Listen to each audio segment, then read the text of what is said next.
माझ्या मतदारसंघात लागून त्या ठिकाणी 80 एकरमध्ये त्या ठिकाणी संस्था उभारलेली आहे। ती संपूर्ण जमीन आदिवासींची होती।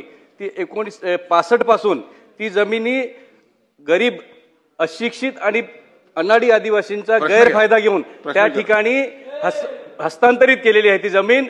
आणि त्याच्या कुठल्याही सक्षम अधिकाऱ्याकडून परवानगी घेतलेली नाही किंवा कायदेशीर जी परवानगी असली घेतलेली नाही आणि फक्त बक्षीस पत्रावरती ती नावाने केलेली आहे 1965 पासून।